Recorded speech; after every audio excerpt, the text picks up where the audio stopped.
Hello, everyone. We can go on camera. We can go live. It's 5 o'clock here in Central Europe, and I guess it's the morning in the United States. Cherie, Amir, are you with us? Ready? Yes. Good morning, good afternoon. How are you today? Hello. Good. I'm great. It's been a very sunny morning. Hi, everyone. Nice to meet y'all. How are you, Amir? Yeah. Sound check. Yeah. How are you? How are you? It's all good. Yeah. Perfect. All right. So today we have the topic of quality estimation with large language models and specialized industry models. The results of the community benchmark, which we had 3 months in the making. Cherie, I think it was in the beginning your idea to start it. One day I was entertaining some people in Prague, and you come and say, "Hey, Konstantin, why don't we do a benchmark?" How did that come to happen?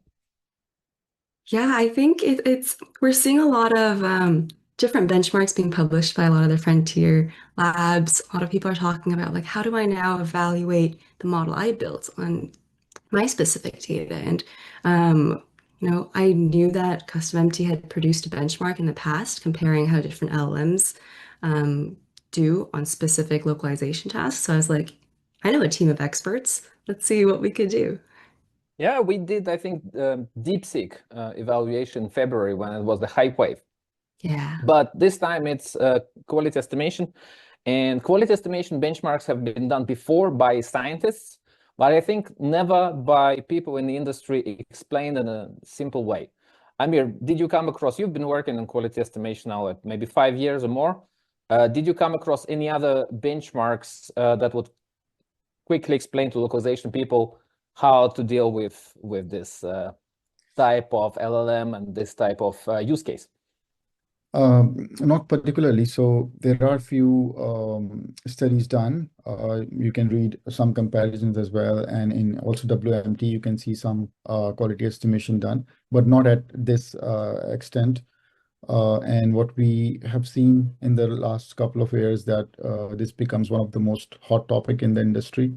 A lot of people are now adapting QE, so it's very important to understand how different model behaves, how they compare with each other, because the real question is not about whether you can judge translation with AI, but it's more about whether you can trust the results. And that's why benchmarking is very important, because you need to know the signals that are coming out of these models, whether they behave differently, what kind of content they behave differently for, and which models are best for which languages. So I think it's the right time to do this kind of benchmarking, and I congratulate you to take this initiative. Thank you very much. Okay, let's do it in the following order. I'll go and shoot the presentation. This is the same content that we had at Generative AI in Localization Conference in the beginning of the month. But today we have more time to explain how it works. Cherie, you can demonstrate how to benchmark, how to annotate, prepare human annotations for a similar benchmark if somebody wants to do it in-house using labeling tools. And I'm waiting for your comments, poignant remarks. Perhaps you can check in on some of our data. How did that turn out? Perfect. Okay, doc. So 3 months ago, maybe a bit more, we started the benchmark of quality estimation systems. What is a quality estimation system, and why is it so important for translation? Well, if you take a good machine translation engine today, it would do 65%, maybe 80% of translations right. But unfortunately, you don't know which parts are correct and which are not, unless you ask somebody to check it. But if you check, you have to check everything. And so basically, it turns into a full-scale post-editing job. You don't save any money.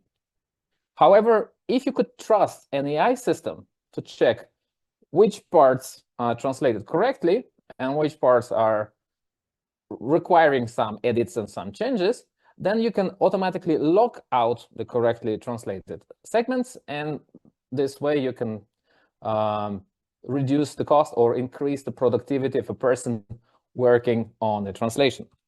All right, so if you know that an AI system can be trusted and it has detected certain errors, but these bottom two sentences are translated correctly, then you can exclude them from the batch of sentences going to review.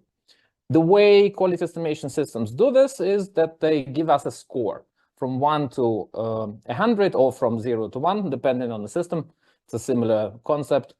If the score is good, if it's above a certain threshold, then you say, this is a good translation. Let's not look at it. We trust the system. We don't need to review.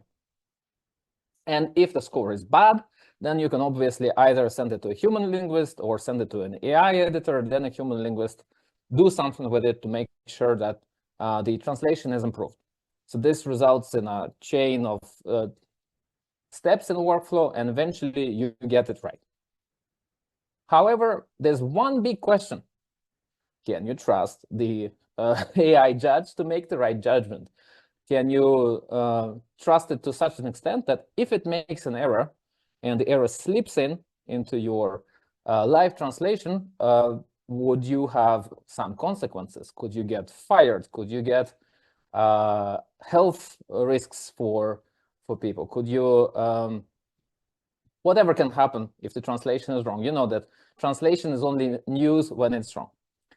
And then if you can trust it, what is the model that you should pick? How do you select? So this kind of questions we concern ourselves with. So we made a benchmark. There was a team of people on our side. Daria here and Elena were responsible for working with industry partners who donated data. Then we ran all that data through different quality estimation models, and we compared which ones are more accurate and how can you trust it in general. And this is the first benchmark which focuses on easily explaining things, not maybe getting everything in scientific terms, but easily translating these models for the localization industry. We had a rather large participation, 16 organizations. A couple of them asked not to be named, but many names you can see here, some of the big names. And the dataset which we got donated to us for this exercise was almost 8,000 sentences in different domains and languages. We looked at 6 different systems, including 2 large language models, Anthropic and OpenAI, and 4 industry-specific models. To understand how they perform, we needed a human gold standard. And we had the standard worked out in 2 ways. First, we had one linguist look at it from the organization donating data. So these are linguists who worked for a long time in the same domains, they know the drill. And then the second linguist worked in Label Studio Enterprise, donated by Cherie here. Thank you, Cherie. A specialized annotation tool where we asked them to give a score from 1 to 10, sometimes explain the score, and if the score was above 8, depending on the organization, of course, it was a pass. And we checked how the 2 linguists agree with each other and how the model judgments agree with each other. So this was our number crunching exercise. This is the way that we prompted LLMs to get us the score. And this is how the final data set looks like, right? So you have some sentences on the left, and then linguist 1, fit unfit for publication as is, and linguist 2 scores the translation from 1 to 10. And then we have the models providing scores from 1 to 100 or from 0 to 1 in a normalized way, right? So if it was from 1 to 100, we transform it from 0 to 1. Model scores, human scores, sentences.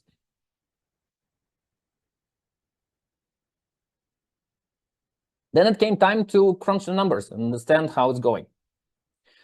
To make things easier to explain, we introduced some terminology. So if a person, a human linguist, said that the segment is not good, it needs editing to go live, we considered that an error, and then we compared it to the model judgment. So if the segment is bad and the machine says it's bad, the human and machine agree, we call it an error detected.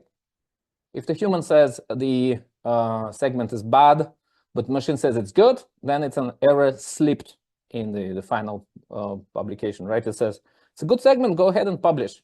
So if you trust the machine, it goes live and it appears on your website, documentation, whatever. Then there is the benefits. So if a human says, this sentence is translated correctly, and the machine provides a score that says, yeah, this is a correct translation, that is a benefit captured. And then if the human says it's a correct segment, but the machine says, no, go check it. So it has to go through post-editing, it has to go through review. There is no saving from this operation, then it's a benefit that we missed. So pretty clear, right, on this. We didn't use in live publication precision and recall, but you will find it on our blog. We are also calculating those scientific scores. And this kind of, what does it look like? It looks like a river, right? With some under the surface current and over the surface. So this kind of river is the performance of one of the models across all languages. You pick a threshold, which is the score from 1 to 100, where you consider segment good. And you can see that the higher the threshold, the more errors you detect, all right, the bottom part here, and the less benefits you capture, right? So it says everything to post-editing if you go very, very narrow, right? If you say our threshold of good segments is 0.9, then you send almost everything to post-editing and you don't get any savings. If you say our threshold is 0.6, then you don't send a lot to post-editing, but you miss more than half of the errors, right? So this is a difficult choice for the person configuring that system to make. And we started thinking how to make it more straightforward. Usually the model makers recommend something like 0.9, 0.92 as the threshold, but it looks like it doesn't always work. We decided to find some approaches how to find that right threshold where you can get most of the errors captured, but also get some benefits. And here are the three approaches. So the first one is fixed. This is where you go with a fixed number, you don't configure anything, and you get what you get, right? So here we capture, we detect almost all the errors, but our savings are negligible. Then the second approach would be to say, okay, we go for the threshold where we at least detect 80% of errors. 80% is good, and then we maximize the benefits. So you can see here with this model, that would give us something like 20% benefits captured. And finally, we found a way where we would balance risk and reward. For each point of reward, we would protect ourselves from 4 points of risk. So 4 weights for the error detection and 1 for the benefits, and that is a weighted approach, right? So we'll balance this on F1 score. This optimization really helped us find the most advantageous thresholds for all the models.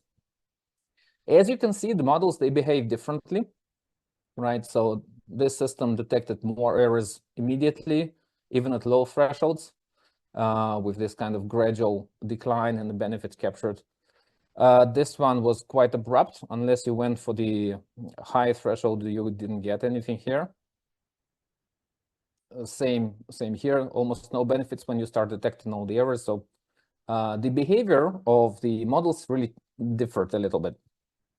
It mattered which models you select for your language and domain combination.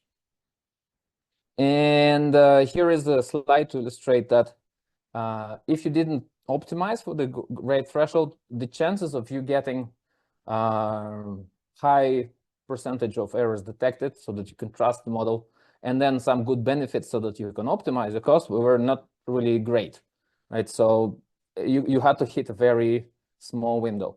But if you optimized, you can see that your benefits and the errors were much more regular. You could get feasibility almost in all the scenarios. So we decided, okay, we must optimize always.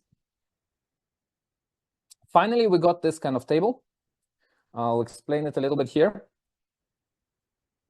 Here it's the participants of the study who donated the data and the language combinations. There were a few who were in banking domain, a few in marketing domain, many software.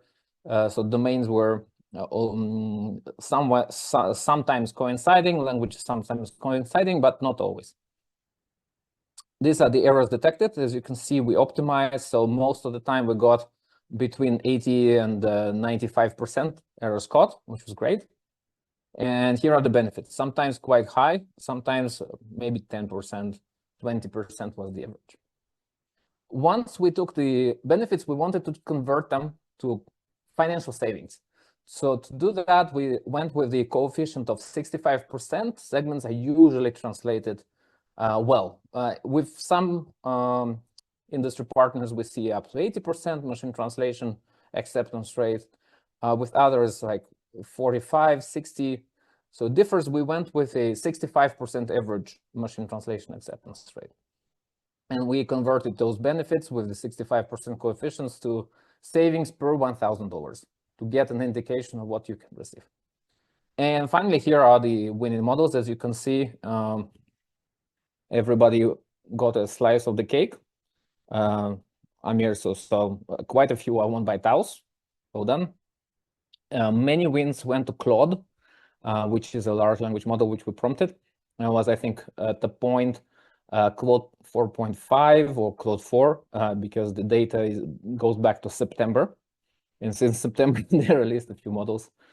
Right. OpenAI was in many cases in the second place after an industry model. And surprisingly, more than MT, all the model, which is not actually a commercial model, but still an industry-specific model, won a few places as well. It's important to take these results with a little grain of salt. Why? Because not in every case we could trust the data from the industry partners completely. We made our best to clean it up. So you can see that some provided like 300 or even 600 segments per test. And if they provided a lot of segments, they had a high evaluator agreement. Linguist 1 agreed with Linguist 2. And quite a few segments remained in the error category. And we called it a high trust test. If the number of errors detected, not detected errors that were there for the models to detect was smaller, the data set was smaller, we said it's a medium or low trust test. So how does it transform to the next scenarios? If you're doing such an evaluation yourself at home or in the office using Sherry's wonderful Label Studio Enterprise, it's important that you first find enough errors, right? So if you don't have enough errors in the first place, there's nothing to detect. It's important that you provide a big enough data set, 300, 400, 600 segments. So then the results are more useful. Finally, I want to say that the Linguist 1 and Linguist 2 didn't agree always. Actually, they agreed only in 70% of the cases. What's an error, what's not an error, right? The human language is very subjective. And even people working on the same domain, the same language for a long time, they don't always agree, as you can see here, but they do agree more than between the human and the machine. The machine has a specific language type built into this. You can call it OpenAI is or GenAI is, whatever is the approach. So the humans were still better at detecting errors, but the models were doing quite a good job. So here are our kind of conclusions that it does work. You can detect quite a few errors. 80%, 90% is realistic. But you don't get feasibility unless you optimize. So to get 20% savings or more, you probably need to find a threshold using either the weights approach or an approach where you target at least 80% errors caught, and then you capture all the benefits. The lower the threshold, the more benefits you get. And these were obviously just the initial steps. This is evaluation based on sentences, not paragraphs. If you have context, if you have full documents, obviously the quality of the systems could be higher. I know in the industry, many also connect databases with past editing exercise to inform the system what is an error and what is not. And Amir, your company fine-tunes the models. Model Front also fine-tunes the models. That's why they didn't want to participate in the benchmark, because they only go with fine-tuned models, never with stock models, right? So there are multiple ways how to improve the accuracy of the systems and make them even better performance systems, get them higher trust and higher savings. And you can chain up two of the systems one after another. In our tests, we tried a few combinations, realized that chaining up quality estimation from a large language model such as Claude or OpenAI with an industry-specific models like Taos or PNGenic or MorganMT or Widen that provides even a better result.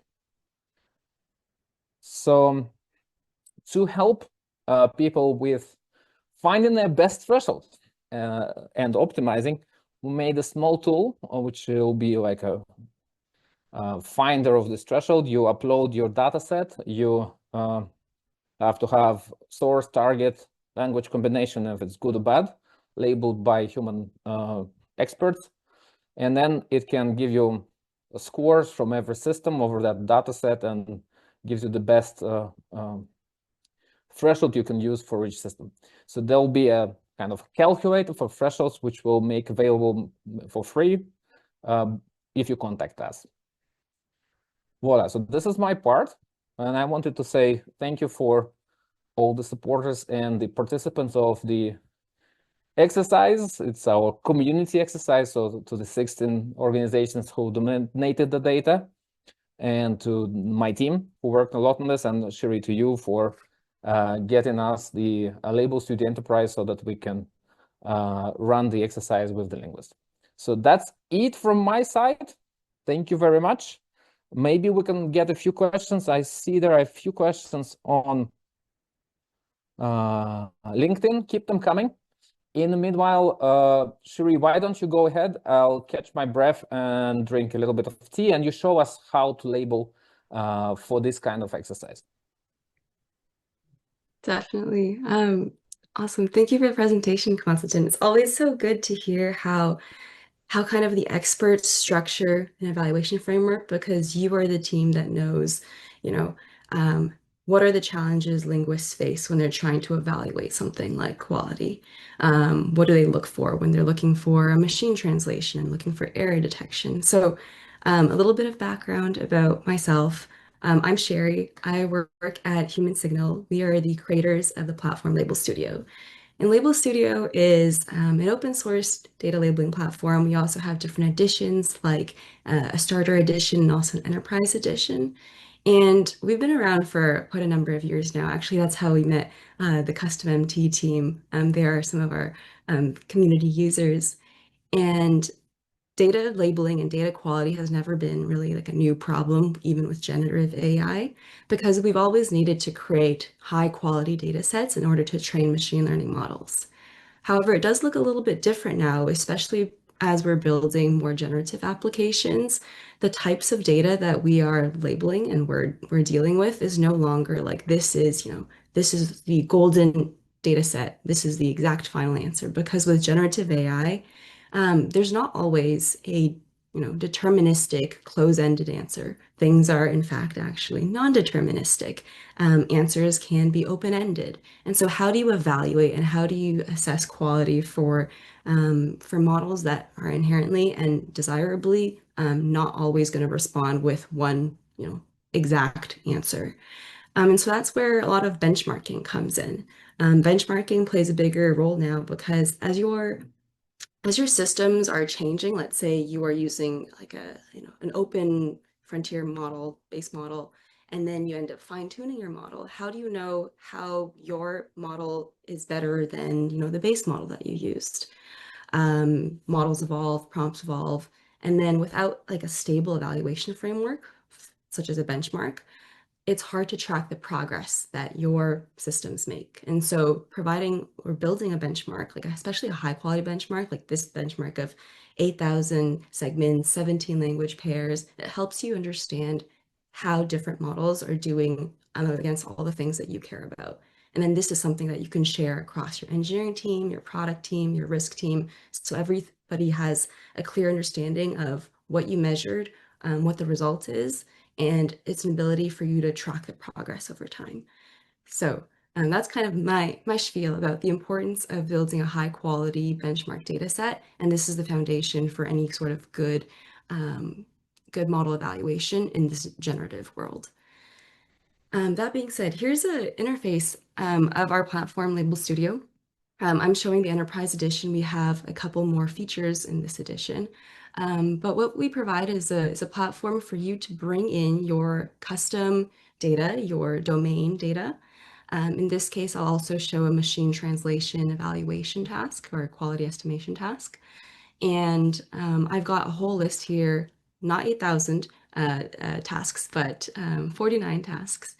And I've built an interface essentially to be able to evaluate every single task. So I've got a source text, I've got a machine translated output, and I've built this interface on the right side that helps me, as let's pretend I'm like an expert, evaluate how good this machine translation output is against the source.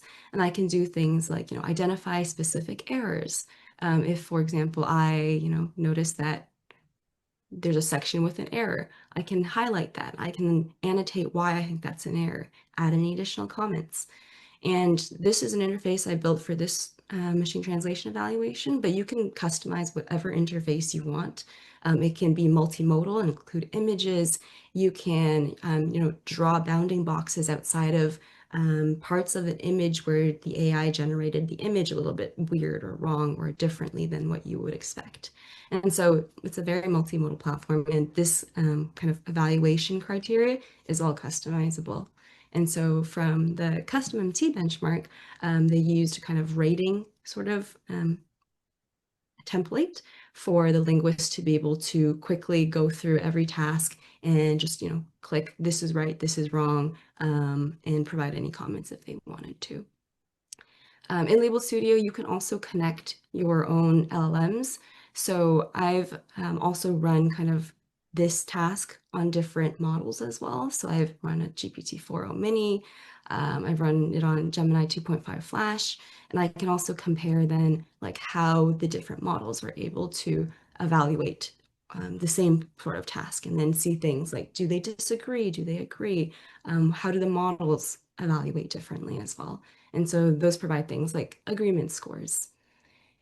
Here's another example of a different template. It's a little bit, this one has unique criteria per task. So instead of like a rating point system, this one has different criteria, and you check the boxes when a specific criteria is met.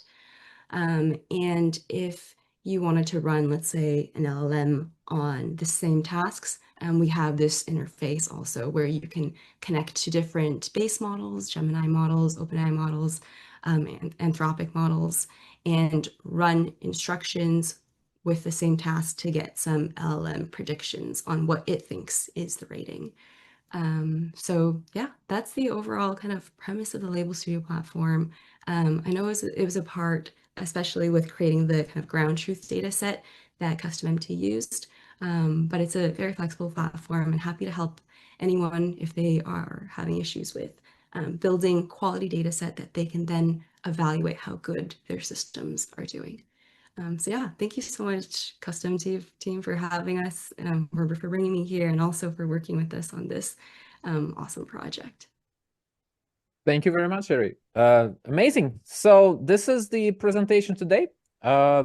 We've seen the scores. We've seen how to do such a evaluation in-house. There is a link to the calculator in the chat. Let's go for questions now. Amir, you go with the first question, and would you like maybe to be our moderator today? There are a few questions on LinkedIn Live, so if you are comfortable, you can bring these questions into this discussion to voice them, if you are comfortable with that. Okay. Let's go with the first question, and while we're answering, we can scan for more queries that are coming. Maybe I can ask my own question first. So yes, please. So as we have seen that the human annotators are not agreeing with each other. So how did you then decide it on the quality? What human is saying is correct or not? Which one is the right one? And maybe in the future, are you planning to add more human annotators so that there is an agreement? Right, excellent. Initially, we wanted to use only the data where the linguists agreed. But when we cleaned up the data set this way, we had to slice off 30%. And then after the slice, the number of error segments was too small. So then we pivoted during the study, and we spent a lot of time debating how to do this better. We pivoted to use the second linguist who annotated live in Label Studio. We contacted every participant of the study who donated their data, asked what is the threshold at which they consider the translation a pass, a fit for publication. Usually it was 8, with one organization was 6, and one organization was 9, and we used the judgments of the second linguist as the gold standard. It's a trade-off, but we took the decision. Importantly, I've seen in the industry a few companies who start doing quality estimation, they reach the same kind of problems and then paralyzed for a few months. They want maybe 98% of errors caught, or similar kind of numbers which are unattainable. I think with this approach, you must take a decision to go forward. There can't be a perfect situation, especially that the humans only agree 70% of the time. If the humans agree 70% of the time and the human and the machine agrees 80 or 90% of the time, what does it tell us? Right. So it has to be some kind of decision making, like really straightforward to put this into practice. And I think still for situations such as clinical trials or legal, it might be tricky to use quality estimation. But for user-generated content, travel, blogs, maybe for catalogs of large companies or chats, this is prime time. And so another question is about the calibration of the thresholds. So you mentioned that there are different ways to do it. You can go with fixed thresholds, but different models have different optimal thresholds. So in this bench, even per language. Yeah, even per language, per domain, and the combination of that. So in this benchmark, whether you are going with the best for each model and then comparing them, or everything was fixed? Yeah, we went for each model for each language. So we crunched a lot of data, and thank you, Katerina, who was our data scientist on the project, for crunching all that, because it took really a lot of time. I think 2 months we were crunching in different ways to see what is the best approach. And there is another question about the date of the evaluation, because of course the system are all of the systems are changing almost every day. So when was this done? And so this is, I guess, from Kirti, right? Yeah. Hello, Kirti. This was done, the data crunching and the generation was done in September. It's pretty recent. It's not the latest because the models change every week, but September is pretty recent.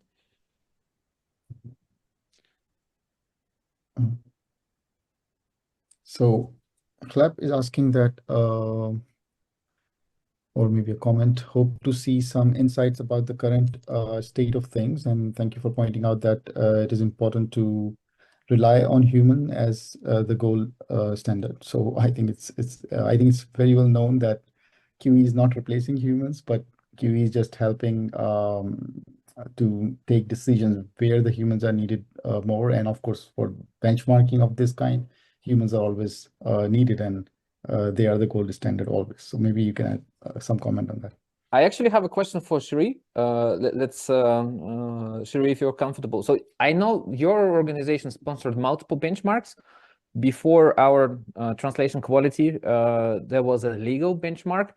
Do the people across different industries face the same problems, like inter-annotator agreement, human gold standard quality, dataset size? Is there something unique that you see in this particular benchmark, or it's very much in line with what the others are facing?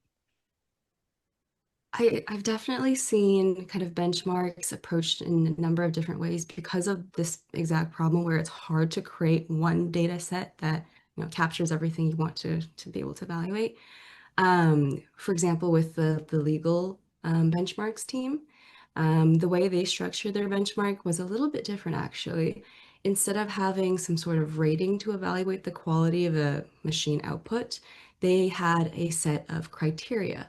So they had three groups of criteria from legal accuracy to factuality to usefulness. And within these sub-criteria, they basically assessed whether or not via like a checkbox mode, the machine output aligned with the original prompt or the original question. It wasn't a translation task, but it was like did they draft the contract correctly kind of task. And so it was a non-deterministic output, open-ended, and then they checked off essentially the traits that the machine was able to kind of satisfy.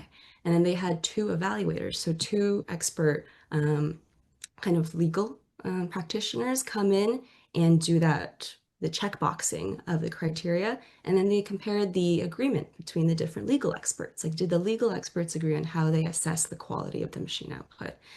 They also used a LLM as like another additional evaluator to be able to compare how the LLM agreed with the human. So this is definitely a big and very interesting problem to tackle. How do you compare agreement? Do you use models? Do you use humans? How do you trust your models in the first place? And maybe you need to create a smaller sample to calibrate your LM judges. So it's a great problem. You can tackle it a number of different ways. Perfect. Thank you very much. I think it's Amir, similar. shall we go back to the questions from the audience? Yeah, so a relevant question, what we are already discussing, came from Konstantin Oresen. So there are already like benchmark or data sets available because it's a well-researched area, a quality estimation. So why didn't you use the already available data sets, and why you go for this new data sets? Because this is an industry benchmark, right? This is new data which the models have never seen before, right? So nobody could fine-tune or tweak or incorporate this data set. It's not based on the news, it's based on real translation projects from the field, from translation companies and localization teams in-house, right? So it had actual projects by actual practitioners, not just something generic taken from the internet. We focused on that data because it's new, because it's real from the field, and because it is in domain. And Christian is asking that for the LLM as a judge, you went for a pretty simple prompt without any explicit criteria or examples. So what is the reason for that? Simplicity. There's a few ways how you can work with a large language model, how you can prompt it. We had a previous project before where we had 10 prompts chained one after another to check exactly for criteria. Like Sherry, you mentioned that the humans in the legal benchmark, they had, does it serve the purpose? Is it factually accurate? That kind of thing. And we had before like 10 prompts looking at 10 different criteria, but in the end the simpler prompts were winning or aligning more with human judgment. In this case, because of the amount of data, we used a simple prompt which aligned actually really well with the human judgment. But if you're interested in a more tweaked prompt or different approach, you're welcome to take this benchmark to the next stage. It's a community initiative. If you have great ideas, join our team for the next iteration. Actually, a related question about LLMs is, so we know that LLMs are non-deterministic. So if you run the same thing again and again, it can produce different outputs. So did you run many times this benchmark with LLMs and then take an average, or how did you work with LLMs? No, we ran it once. Okay. But yes, it's a valid problem that if you run a few times, you get different scores. Okay, and so another question is, perhaps we can give the microphone to Ilan. Ilan is one of the participants who donated data to the study. Ilan, would you like to add something? Yeah, thanks a lot to you and your team and everyone involved. I think it's a great initiative. You mentioned, Konstantin, that there were different numbers of segments for each language pair, some fairly less, some much more. What's the ideal size for you? Well, based on what we received and how we look, this compares, it needs to be at least 50 or better, at least 100 errors to detect. Errors are much more difficult to find. You need really somebody to check ahead and look for errors, especially for serious errors. So this is the bottleneck. When you're evaluating AI quality estimation systems, you want at least 100 errors. If you can have 300, it's even better. So 400 is statistically much more relevant. So do you have any general average of how many segments you need to have 100 errors in? Well, if you go with the calculation that 65% machine translation gets right, so to get 100 errors, you probably need 300 segments. If you would like to get 300 errors, you need 900. Great, thank you. All right, let's take one more last question. And so I think for last question, we can take this one because Remy is asking about the future. So what are some of the innovations planned in this niche globalization space in the next year or years ahead? And what are some of the topics being discussed on how to improve these translation quality control tools? Amir, why don't you take this question? You're the quality estimation expert. You're running data science specifically on that. I think what we are doing, especially at Taos, is to understand whether we need large language models or we need to train smaller, very targeted language models for this kind of specific task. Because one of the things that we notice is that speed is very important. So when you use large language models, you know that the output can vary between different seconds to very quickly. So sometimes you don't have that much time to actually wait for the model. So what we are doing is trying to create smaller models that can just do this task and very quick at it.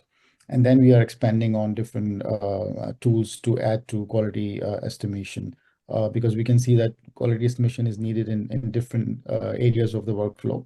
Of course, once you know that the quality is wrong, you can also then use large language models to improve quality. So you can send all the signals with the data that is produced by MT and then ask LLM to rewrite it, and then include all the different kind of data available, for example, previous translation memories and the instruction that you usually give to humans to do the translation or the terminology bases that are available.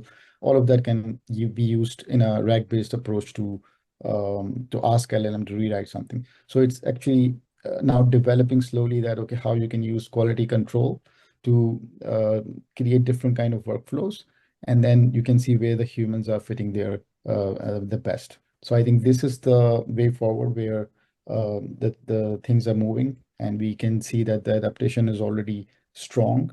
From last year to this year, it's a huge gain. A lot of customers. I heard that 3 times the volume has been done in this year. Yes, right? yes, even more than that. So what we have seen that the volumes are actually growing immensely, but a lot of clients are actually converting from sandbox to production. So this is very good. Yeah. Thank you very much. All right, so wrapping up, quality estimation works. You have to understand what it means that it works, right? That the humans don't always agree.